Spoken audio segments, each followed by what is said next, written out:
Abra sua Bíblia, por favor, no Salmo de número 7. Salmo de número 7. Chamo sua atenção para este salmo, para a gente pensar sobre o tema Justo Juiz. Salmo de número 7. É uma confissão de Davi que ele cantou ao Senhor acerca de um indivíduo chamado Cushi, da tribo de Benjamim. Nós vamos ler o verso 11 inicialmente.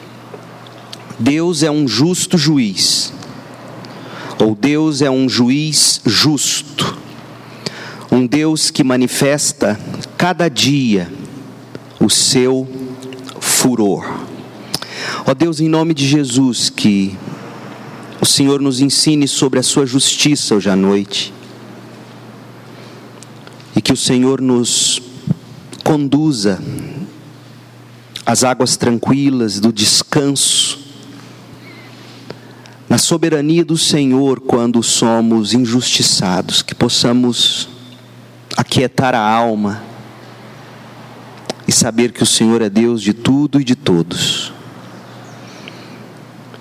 Esses que me ouvem podem ter entrado aqui, ó Deus, com o coração pesado, cansado de sofrer e de padecer na mão de ímpios e pessoas injustas. Mas que hoje à noite o Senhor renove em nós fé, esperança e nos capacite a amar. Em nome de Cristo nós oramos. Amém. A definição de injustiça é muito interessante. O Aurélio define injustiça como, obviamente, falta de justiça, ou ação ou coisa injusta. Injustiça, portanto, é falta de justiça ou uma ação ou coisa injusta. Portanto, a julgar por essa definição, nós somos o país da injustiça. Um país onde falta justiça, um país onde coisas injustas acontecem todos os dias. E quando lemos, por exemplo, o livro de Tiago, a gente descobre que injustiça ou pecado também é deixar de fazer algo pelo bem do outro, quando nós temos a condição de fazer para servir ou ajudar. Recentemente, a ONU, que é a Organização das Nações Unidas, publicou um estudo que revelou ser o Brasil o país com maior desigualdade social na América Latina. Impressionante. O país com mais desigualdades sociais na América Latina. Além de injustiça social, todos nós já sofremos com algum tipo de injustiça pessoal. Por exemplo, quem aqui nunca foi preterido? Quem aqui nunca foi rejeitado? Quem aqui nunca foi desprezado por alguém? Atitudes essas de preterição, ou de rejeição, ou de desprezo, que quando alguém sofre, ela, por exemplo, pode carregar para o resto da vida as consequências disso. Um filho preterido pelo outro, um filho trocado pelo outro, um filho rejeitado pelo pai, essa atitude injusta pode causar sequelas profundas. O desprezo machuca. Todos nós de alguma forma já sofremos com as garras do desprezo. Quantos não sofreram algum tipo de perseguição, algum tipo de menosprezo, algum tipo de desdém? A sociedade em que vivemos, especialmente no meio acadêmico, na escola, no ensino fundamental, ensino médio, descreve perseguição, menosprezo, desdém. Nós damos um novo nome a tudo isso, nós chamamos isso de, por exemplo, bullying. Crianças sofrendo seriamente com bullying, com certo tipo de injustiça. Quem nunca padeceu nas garras da calúnia, do descrédito, da difamação? O fato, meus irmãos, é que só quem passou conhece a dor da injustiça. Parece que dói ainda mais quando o injustiçado não tem como se defender, quando o injustiçado não tem a quem recorrer. Então imagine você com o seu nome sendo manchado, seu nome sendo jogado de um lado para o outro, sendo abusado, e você não ter como se defender ou a quem recorrer. Quando nós lemos o Salmo de número 7, a gente descobre que Davi se identifica com os injustiçados. O título do Salmo que nós lemos, Confissão de Davi, que ele cantou ao Senhor acerca de Cuxi, o benjamita. Davi está aqui confessando. Eu não sei o que outra tradução diferente da que eu estou lendo na Nova Versão Internacional, eu não sei como outra versão traria a expressão confissão, mas confissão vem de uma palavra hebraica que significa cântico carregado de emoção. Sabe aquele cantarolar de choro, aquele canto de lamento? Na verdade, o Salmo de número 7 é um cântico de choro e de lamento. Davi teria escrito esse salmo em momento de grande agitação, de profunda perturbação na alma. Você já passou por momentos quando tenta dizer algo, não sai, o que sai são lágrimas e choro? Mulheres são mais propensas a esse tipo de atitude, esse tipo de reação. Mas homens também, quando chegam no limite do desespero, com a alma agitada, profundamente perturbada, sentindo-se injustiçado, quando falam, projetam sangue no olhar, e o que sai às vezes da alma é choro, é lamento, e muita gente chora de raiva, muita gente chora de tristeza. Davi estava sendo perseguido por um homem chamado Cuxi, um benjamita, da tribo de Benjamim. Nós não sabemos ao certo quem era esse Cuxi. Há duas possibilidades quando a gente leva em conta a história de Davi no livro de Samuel, tanto no primeiro quanto no segundo livro.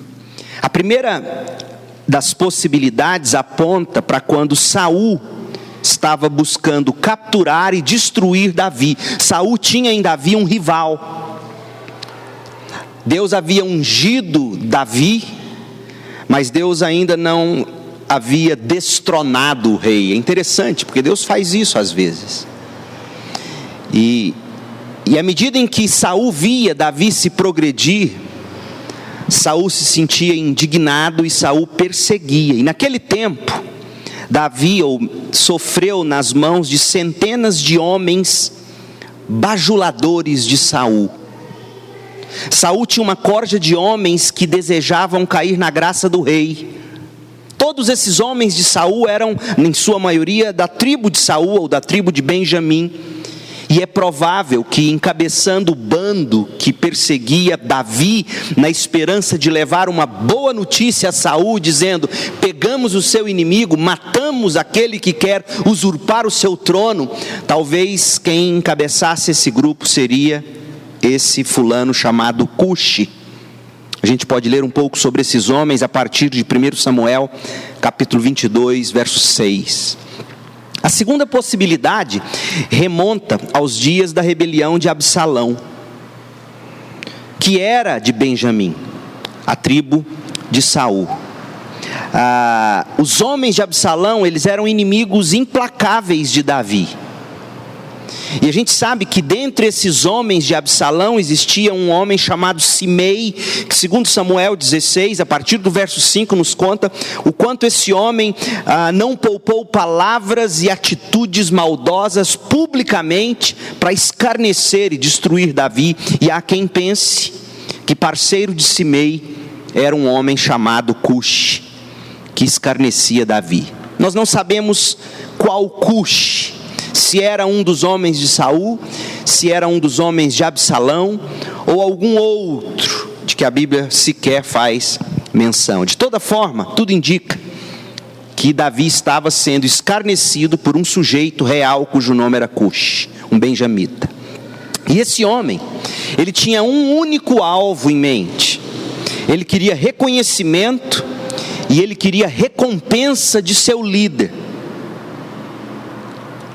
Mas para ele receber reconhecimento e recompensa, ele tinha que destruir Davi. É muito triste quando alguém se dispõe a viver às custas da desgraça do outro. Mas a gente sabe que existe gente assim. A gente sabe que existe gente assim aonde a gente trabalha, às vezes aonde a gente mora. Às vezes é gente do nosso próprio sangue. Gente que vive para receber reconhecimento e recompensa dos outros às custas de espalhar mentiras, de estimular perseguição, às custas da maledicência do outro, ou maldizendo o outro. Davi estava sendo maliciosamente injustiçado. Davi estava gritando por justiça. Mas graças a Deus, Davi grita para a pessoa certa. Davi grita para o seu Deus, que é um justo juiz. É o verso 11 que nós lemos. Então hoje à noite, você que me ouve, se você vive um momento desses, se existe um Cuxi, ou vários Cuxis na sua vida, esse salmo é para você. Alguém que tenha contribuído para destruir seu nome, roubar sua posição, massacrar sua vida. Alguém que queira crescer às custas da sua derrota. Esse salmo é para nós, é para você. Esse salmo é atual. Esse salmo, por exemplo, poderia ser para um filho rejeitado, que não consegue perdoar o pai ou a mãe, por exemplo. Como é que alguém injustiçado deve agir? Eu gosto muito, os irmãos já perceberam em minhas falas, em meus sermões, eu gosto muito da literatura dos teólogos chamados puritanos. Eles viveram no século XVII, século XVIII na Inglaterra, homens muito piedosos, que tentaram de todas as formas se afastar do mundo e viver para Deus, e por isso, pejorativamente, lá no início da caminhada deles, eles foram chamados de puritanos, ou homens que queriam ser puros demais. Mas eram homens dedicados a Deus. E um desses meus heróis é um pastor chamado Matthew Henry. Ele tem um comentário da Bíblia toda. Um comentário tão lindo e interessante, que foi traduzido há pouco no Brasil, se não me engano pela editora CPAD, Casa Publicadora das Assembleias de Deus, mas o que foi traduzido é um resumo dos 6 grandes volumes desse homem. Eu tenho essa obra completa em inglês e amo ler esse livro. Para vocês terem uma ideia, um dos nossos heróis na fé, um homem chamado Jonathan Edwards, ele leu por várias vezes os comentários de Matthew Henry, de joelhos, fazendo desse momento de leitura dos comentários de Matthew Henry o seu tempo devocional. Ele fez, na verdade, Jonathan Edwards, ou melhor, não foi Jonathan Edwards, foi o George Whitefield. George Whitefield fez dos comentários de Matthew Henry, muitas vezes, o seu pão diário. Muitos de nós têm o hábito de ter o pão diário para diariamente ler o comentário sobre determinado versículo, uma ilustração, um devocional. O George Whitefield, o que ele fazia? Ele lia a Bíblia e ia para o comentário de Matthew Henry, de joelhos, aos pés da cama ou de onde estivesse, e orava e meditava. E no trecho do Salmo de número 7, comentando o Salmo de número 7, olha o que Matthew Henry escreveu. Acho lindo o que ele disse. Davi, abusado de modo tão cruel, recorreu ao Senhor. As injúrias que os homens cometem contra nós deveriam nos conduzir a Deus, pois é a Ele que devemos dirigir todas as nossas causas. Davi cantou ao Senhor. O seu espírito, apesar de abatido, não se irritou nem se desanimou. Davi continuou em sintonia com a música santa e não permitiu que seus dedos se afastassem das cordas da harpa. Davi continuou cantando, sendo injustiçado. E aí Matthew Henry conclui dizendo que as injustiças que nós sofremos dos homens, que o bullying que nós sofremos das pessoas, isso são palavras minhas, não existia essa palavra então, que as injustiças que nós sofremos dos homens, em vez de provocar a nossa irritação, que elas estimulem a nossa devoção. Irmãos, que coisa linda, vale a pena repetir. Que as injustiças que nós sofremos dos homens, em vez de provocar a nossa irritação, estimule a nossa devoção. Que as injustiças jamais apartem dos nossos lábios o cântico ao Senhor. Que as injustiças jamais apartem das cordas da harpa os nossos dedos, tocando melodias ao Senhor. O que Matthew Henry identifica, e sabiamente identifica, é que as injustiças dos homens não fez Davi abandonar o que ele fazia de melhor, que era adorar a Deus. É muito curioso isso e muito didático, porque quando somos injustiçados, a primeira coisa que queremos fazer é resolver com a própria força, é resolver com o próprio punho. E aí nós saímos causando discórdias, tumultos, tragédias, produzindo conflitos.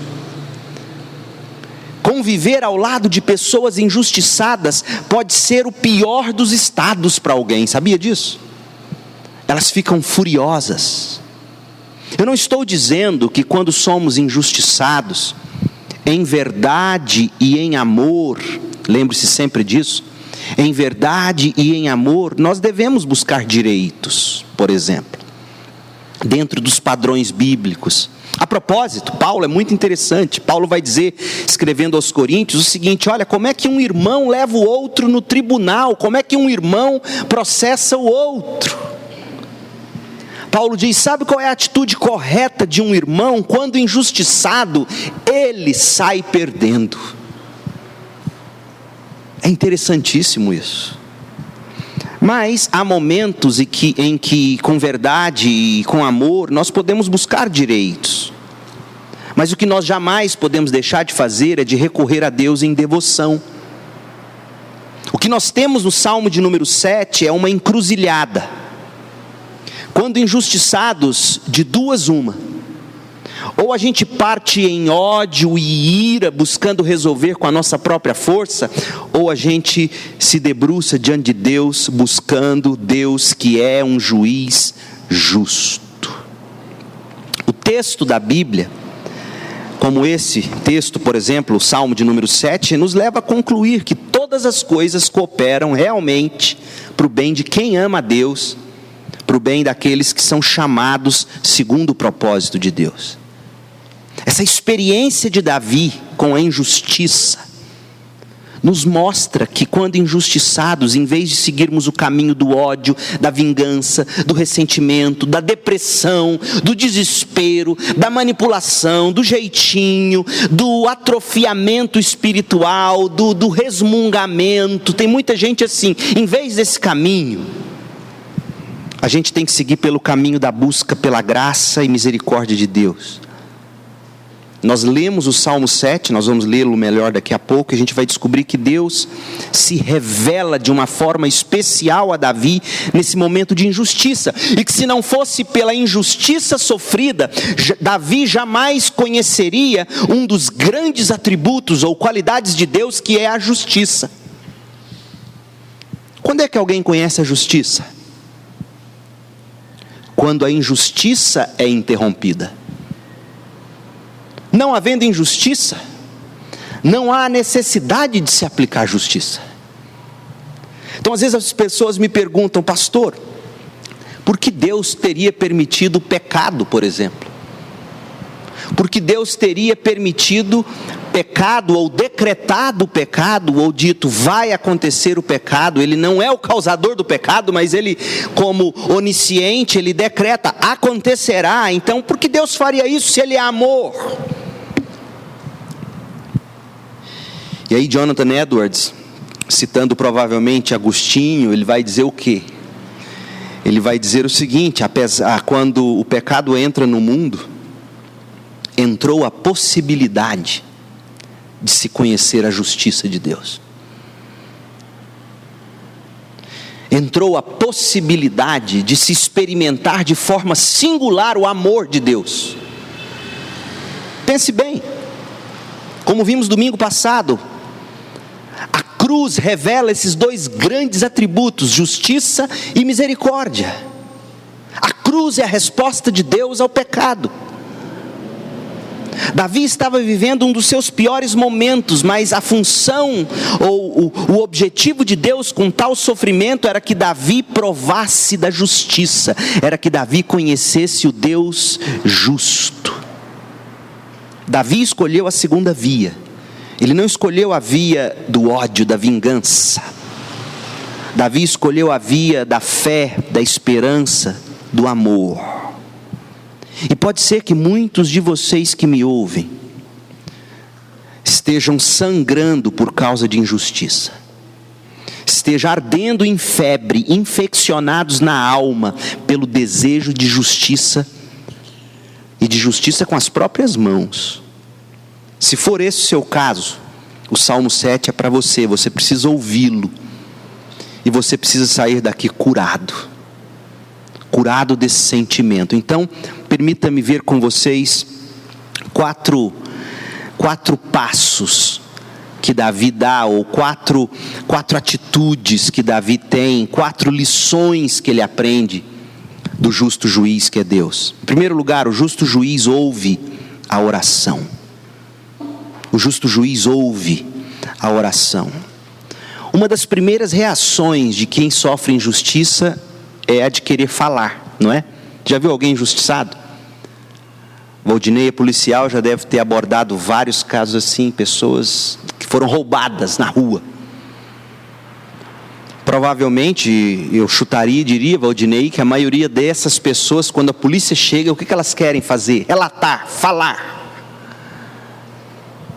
Talvez raras as vezes em que alguém se cala e se fecha quando chega o policial que tem a capacidade de exercer a justiça. Uma pessoa injustiçada quer falar, mas não só falar, ela quer recorrer à pessoa que lhe possa ajudar. É o que nós vemos Davi fazendo. Salmo de número 7, versículo 1 e 2 diz: o Senhor meu Deus, em ti me refugio. Então Davi fala, Davi ora, e Davi fala com quem podia ajudar. Salva-me e livra-me de todos os que me perseguem. Agora, que tipo de perseguição era essa? Olha o verso 2: para que como leões não me dilacerem, nem me despedacem, sem que ninguém me livre. Olha o sentimento de Davi. Davi precisava de um juiz poderoso o suficiente para aplicar justiça em homens tão cruéis como leões famintos quando agarram suas presas. E Davi aprende, Davi entende que Deus, o justo juiz, ele ouve as orações. Geralmente é assim que o injustiçado se sente quando ele está sendo maldito, quando ele está sendo objeto de intrigas e fofocas.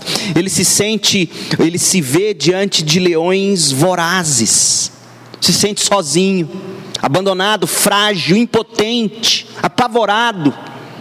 Mas Davi fala, e ao falar, o texto nos diz, ele encontra refúgio. O que é refúgio para alguém que se sente vítima de leões famintos que dilaceram? Refúgio é acolhimento, é abraço. Refúgio é aquele aperto de Deus, é quando Deus te chama para perto dele, te coloca sua cabeça sobre o peito dele, põe a mão sobre a sua cabeça e sussurra aos seus ouvidos: está tudo bem, está tudo bem. Os homens rugem como leões, os homens arrancaram até alguns pedaços de você, da sua alma, mas está tudo bem. Eu sou o justo juiz. O Senhor, ele foi refúgio para Davi, que estava se sentindo nas presas, nas garras, nos caninos de leões famintos. Deus tem os ouvidos sempre muito abertos. E na oração a gente encontra proteção, abrigo, refúgio.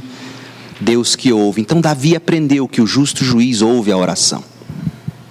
Segundo lugar, o justo juiz sonda o coração. Eu acho lindo o que Davi faz nos versos 3, 4 e 5. Davi, ele entende o que é a injustiça. Sabe o que é a injustiça, irmãos? A injustiça é uma forma de tribulação. A injustiça é uma tribulação. E escrevendo aos Romanos, no capítulo 5, de 3 a 5, o que é que Paulo diz sobre tribulação? Tribulação deve produzir o quê? Perseverança. Perseverança deve produzir o quê? Caráter aprovado. Caráter aprovado deve produzir o quê? Esperança e amor. É isso que Paulo diz. Então a injustiça que nós sofremos deve produzir perseverança, deve produzir por sua vez caráter aprovado, que por sua vez deve produzir esperança e aí amor. Davi entende isso. A injustiça, como qualquer tribulação, irmãos, a injustiça, como qualquer provação, funciona na nossa vida como um deserto. E qual foi o papel do deserto na vida dos israelitas? Você se lembra? Deuteronômio 8, versículo 2. Deus os provou no deserto, para que pudesse ver o que estava no coração deles. Quem que teve furunco, entende a imagem. Você já teve furunco? Quem já teve furunco aqui? Você já curou furunco com basilicão e espremer assim o bichinho? Sabe quando você passa o basilicão, aquele negócio fica... Nem sei se existe mais essa pomada. Vocês já ouviram falar disso? Remédio para furunco. E aí você vai com seus 2 polegares assim, espreme, aquilo dói, aqui e sai aquele monte de pus mal cheiroso. A injustiça, a provação, a tribulação, são os momentos em que Deus nos coloca num deserto, sozinhos, nós e os nossos problemas. Para quê? Para espremer o nosso coração, para ver o que vai sair do coração. Davi estava no deserto da injustiça. O que sairia desse coração? Sairia autopiedade? Sairia aquela mensagem de autoajuda que diz: olha, você tem que se amar, todos te odeiam, se você não se amar, quem vai te amar? O que sai desse coração espremido pela injustiça? É interessante quando a gente lê os versículos 3, 4 e 5. Quando Davi está injustiçado, a primeira coisa que ele faz, você se lembra que ele ora, versos 1 e 2, ele se refugia em Deus, e aí a segunda coisa que ele faz, sabendo que Deus sonda o coração, e a forma de Deus sondar o coração é através da tribulação, nesse caso da injustiça, olha o que ele diz, verso 3, Senhor, meu Deus, se assim procedi, se nas minhas mãos há injustiça, Senhor, eu estou sendo injustiçado, mas será que eu um dia não fui injusto? E Davi é mais pertinente, mais assim, perspicaz no verso 4, quando ele vai mostrar a nós, quem geralmente a gente injustiça primeiro. Sabe quem é? Geralmente as primeiras pessoas que nós injustiçamos, sabe quem são? Os que estão mais próximos da gente. E às vezes a gente é injusto com eles sem ver. O pecado nos cega a tal ponto, que ao injustiçarmos os próximos e os que mais amamos, a gente nem vê. Olha o que ele diz, Senhor, meu Deus, se assim procedi, se nas minhas mãos há injustiça, se fiz algum mal a um amigo, se fui injusto com um aliado, ou se poupei, ou explorei sem motivo o meu adversário. Peraí, Deus, será que eu fui injusto quando eu maltratei um amigo, aliado? Será que eu fui injusto quando não apliquei justiça a um adversário? Persiga-me o meu inimigo até me alcançar no chão, me pisoteie e aniquile a minha alma, lançando a minha honra no pó. Você viu o que Davi fez? Injustiçado, Davi sonda o coração dele diante de Deus. Ele parte do pressuposto de que ele pode ser realmente culpado do que todos estavam acusando ele. É impressionante, porque quando a gente é injustiçado, a primeira coisa que a gente faz é se defender. E Davi aqui se põe como réu. Senhor meu Deus, se assim procedisse nas minhas mãos a injustiça. É lindo isso aqui, irmãos. O sofrimento tem que nos fazer abrir o coração para Deus. O sofrimento é a forma de Deus sondar nossa alma. Davi assume que ele realmente poderia ter agido mal com um amigo, ou agido mal a não aplicar justiça, já que ele era rei e deveria ter sido justo. Então aqui Davi fala de injustiça em dois termos: aquelas que quando defraudamos alguém, quando mal falamos de alguém, ou aquela injustiça quando nos omitimos de fazer o que estava ao nosso alcance. E ele faz um exame, um check-up da alma e do peito, ele se abre diante de Deus. Davi não se desculpa das consequências que ele, se porventura fosse culpado, merecia sofrer. É isso que ele diz no verso 5, Senhor, se eu sou culpado, que o Senhor me aniquile logo. É impressionante, irmãos.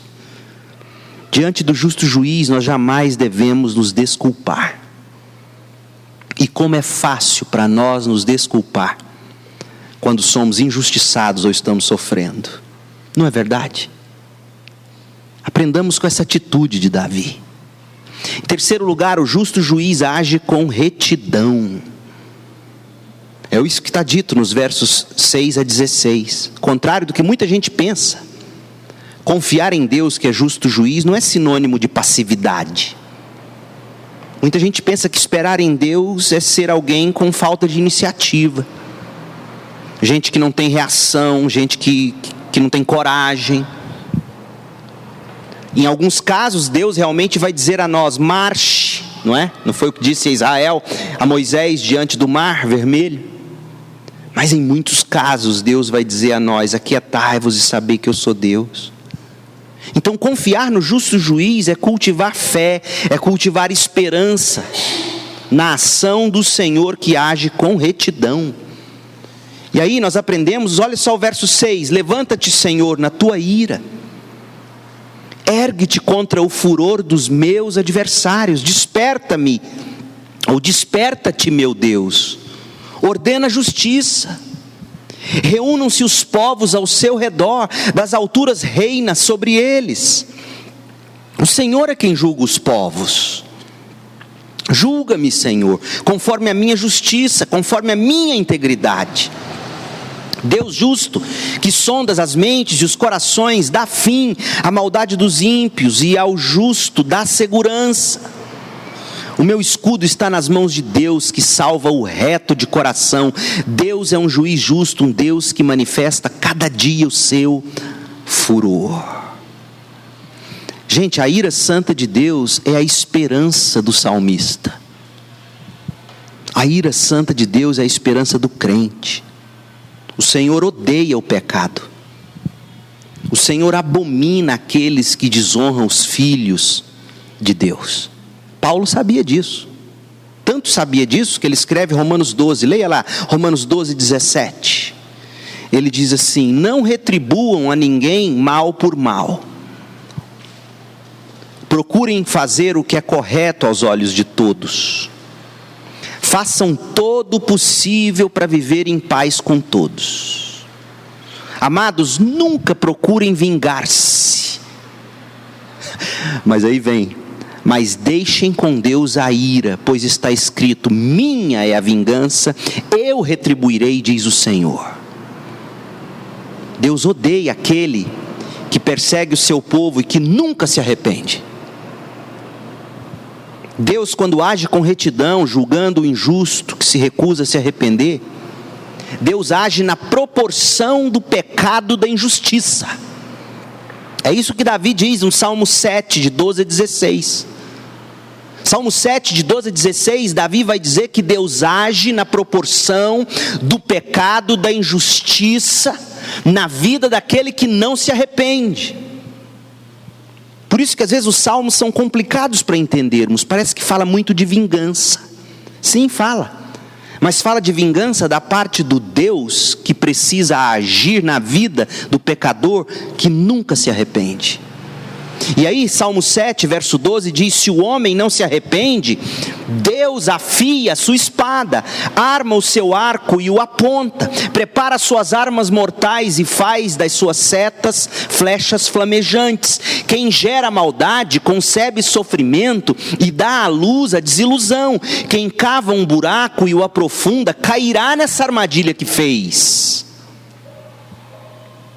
Sua maldade se voltará contra ele. Sua violência cairá sobre a sua própria cabeça. O que Deus está dizendo e o que Davi aprendeu do Senhor, o justo juiz, é que para com o pecador que não se arrepende, Deus age na proporção do pecado da injustiça. Esse é o inferno, está aqui a resposta. Como é que um Deus amoroso cria o inferno? Um Deus amoroso cria o inferno porque a punição de Deus no final precisa ser proporcional ao tamanho do pecado. E quem tripudiou a glória de um Deus infinito, merece um castigo infinito, indescritivelmente doloroso. Deixa amanhã à noite, no Jornal Nacional, a gente ouvir dizer que o Supremo Tribunal Federal resolveu dar uma pena de... tira todos os condenados da Lava Jato e fala: vamos fazer o seguinte, todo mundo errou, pecou, mas vamos fazer o seguinte, vocês vão pagar 1 semana de trabalho social. 1 semana. O que você diria de uma Suprema Corte dessa? Espera aí, o crime desse povo foi tão brutal contra a nação que você está falando para ele pintar guia de calçada de meio fio só 1 semana? Ou seja, a pena não é proporcional ao crime. Então, quando perguntarem a você que Deus é esse injusto, que cria um inferno, você diz: não, Ele é justo. Ele criou uma pena proporcional ao tamanho do pecado. É isso que o Salmo 7, de 12 a 16 está dizendo. Quem cava um buraco e o aprofunda, cairá nessa armadilha que fez. Sua armadilha se voltará contra ele, sua violência cairá sobre a sua própria cabeça. Agora, ao ler palavras como essa, ao ler Romanos 12, 19, quando Deus diz que dele é a vingança, a gente não deve agir, como eu já disse aqui do púlpito, dizendo assim: eu entrego nas mãos de Deus. E aí fica com a mão estendida: queima Deus. Né? Não é assim. Como é que você entrega nas mãos de Deus? Você entrega nas mãos de Deus na esperança de que Deus resgate esse homem ou essa mulher da cegueira do pecado. A prova disso é em Romanos 12. O mesmo texto, nós terminamos de ler no verso 19, que diz: minha é a vingança, eu retribuirei, diz o Senhor. E como é que Deus retribui? O Salmo 7, de 12 a 16, nos conta: Deus retribui na proporção do pecado. Agora, enquanto Deus tolera o pecado na esperança de salvar o pecador, como é que nós crentes devemos agir para não deixar o nosso coração querer vingança? Essa é a questão. Sabe como? Romanos 12, 20. Romanos 12, 20, Paulo diz: ao contrário, se o seu inimigo tiver fome, dele de comer. Se tiver sede, dele de beber. Fazendo isso, você amontoará brasas vivas sobre a cabeça dele.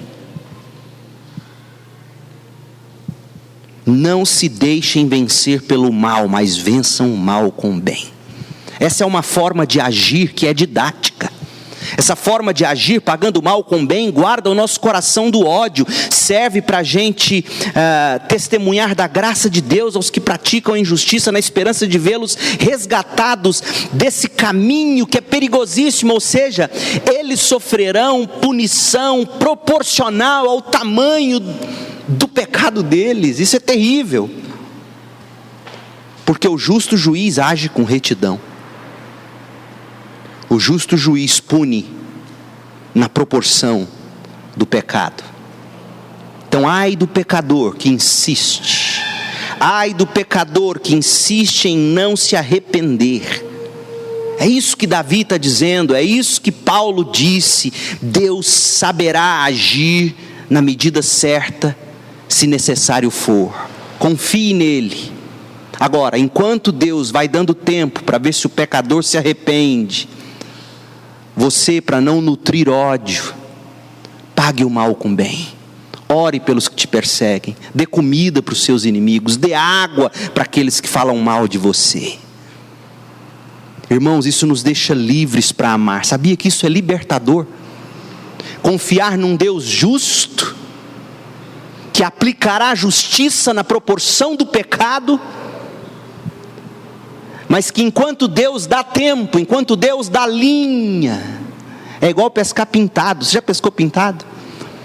Ele vem mamando a isca, e ele pega, aí você deixa ele ir. A hora que você sentiu que ele foi, aí você fisga. Deus vai dando linha. E para a gente não deixar o coração se contaminar, a gente vai pagando o mal com o bem.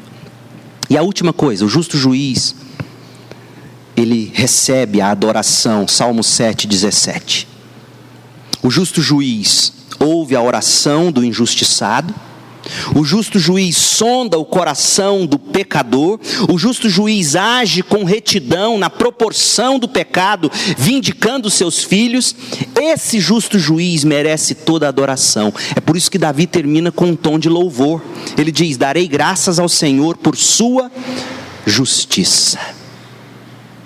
Ao nome do Senhor Altíssimo cantarei louvores. Irmãos, esse salmo termina nesse tom, dizendo a nós que a gente deve sair daqui com esse mesmo espírito de louvor e não de ressentimento, espírito de adoração e não de desejo de vingança, espírito de quem tem fé, de quem tem esperança no justo juiz. E sabe qual é o fruto de um homem, de uma mulher com fé e com esperança no justo juiz? O fruto de vida dessa pessoa é amor. Ela ama o inimigo. Experimenta ligar para aquela pessoa que acha que você está com raiva dela, mas faça isso com sinceridade.